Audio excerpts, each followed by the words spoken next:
From slave patrols to tactical vests, a reckoning. America keeps postponing.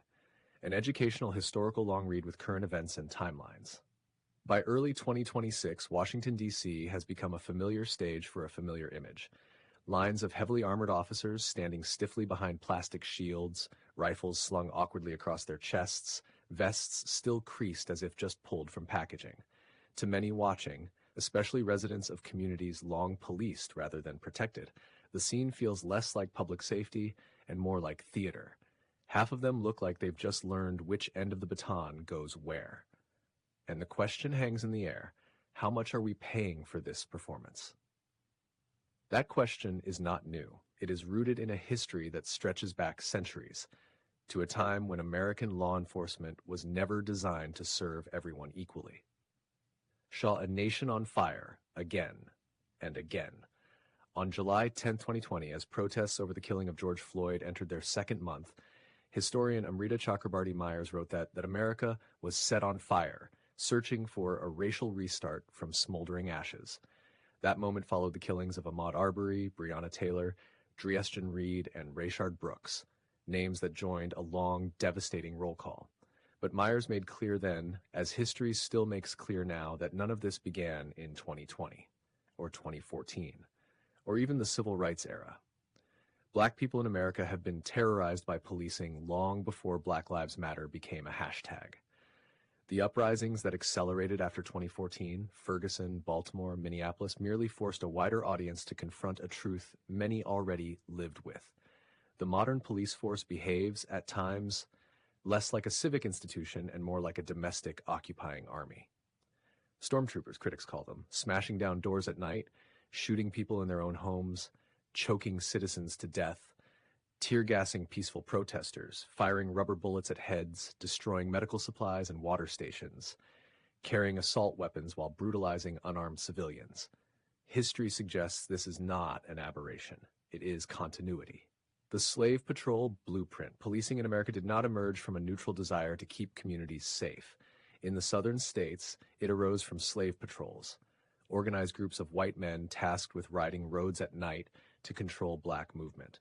Black people out after dark were assumed to be criminals by default, conspiring to rebel, stealing property, or fleeing bondage. Any black person stopped had to prove their right to exist in public space. Showing papers, submitting to searches, accepting violence as routine. Failure meant jail, beatings, or being sold at auction. Even freedom papers offered no guarantee. Patrols routinely destroyed them. This was not just enforcement. It was terror, baked into law. The parallels to modern stop-and-frisk policies are impossible to miss. From the beginning, black bodies were framed either as property or as threats to property.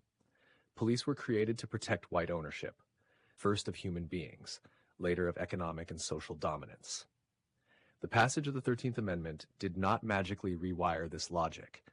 Expecting institutions born of slave patrols to suddenly serve and protect black citizens required a mental and moral transformation that never fully occurred.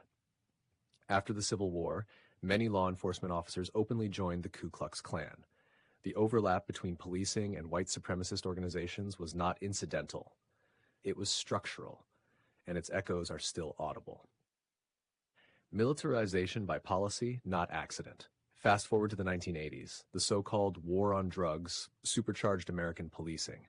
Framed as crime control, it functioned as another chapter in a long war on black communities. Crack cocaine, concentrated in black neighborhoods, was criminalized with brutal sentencing disparities. Opioids, decades later, would be treated largely as a public health crisis, once addiction wore a white face. Money poured into police departments. Officer numbers surged in black neighborhoods. Military-grade weapons followed. Armored vehicles, assault rifles, and battlefield tactics became normalized, even in small towns with no plausible need for them. One Midwestern city of 85,000 famously spent $250,000 on an armored vehicle, justifying it as necessary for hostage situations that rarely, if ever, occurred. This pattern repeated nationwide. By the 2010s, police forces looked less like civil servants and more like standing armies, trained for domination, not de-escalation. Tachi 2020-2026, Reform promised, power retained. In the summer of 2020, defunding the police moved from fringe demand to national debate. Los Angeles announced a $150 million diversion from its police budget toward youth jobs, health initiatives, and community healing. Minneapolis City Council voted to dismantle and rebuild its police department, with Council President Lisa Bender stating plainly, "Our efforts at incremental reform have failed." Yet, by 2026, the core dynamics remain stubbornly intact. Police pensions largely remain untouched, even after misconduct. Assault weapons are still standard issue. Community oversight boards exist, but are often toothless. And federal agencies, increasingly visible in cities, operate with even less transparency. The killing of Renee Nicole Good. That reality crystallized again in the killing of Renee Nicole Good in Minneapolis, shot by a federal immigration officer. In January 2026, the Minnesota Bureau of Criminal Apprehension confirmed it had been informed by the FBI and the U.S. Department of Justice that the FBI would solely lead the investigation. State investigators were cut off from case materials, scene evidence, and investigative interviews. The move immediately raised alarms, not least because of history. Federal authorities claimed Good had been obstructing or assaulting officers before she was shot. Similar claims were made in the 2019 killing of Miramar Martinez in Chicago during Operation Midway Blitz. Prosecutors later dropped those charges. The echoes are chilling.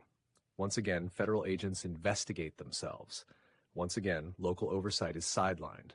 Once again, a woman is dead, and the narrative hardens before evidence is publicly examined.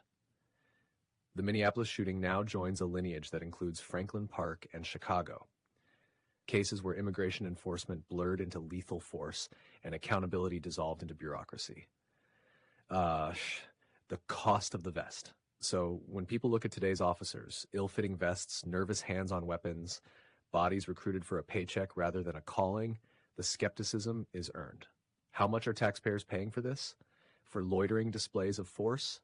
For federalized policing that answers upward, not outward? For institutions that still behave as if their primary mission is control, not care? As Audre Lorde warned, the master's tools will never dismantle the master's house. Policing, as historically constructed, has long been one of those tools. Where the story breaks or continues. Yes, assault weapons must be taken away from police. Yes, pension protections must end when the law is broken. Yes, real community oversight is essential. But history suggests that tinkering around the edges will not be enough. The slave patrol was never dismantled, only rebranded. Things cannot remain as they are.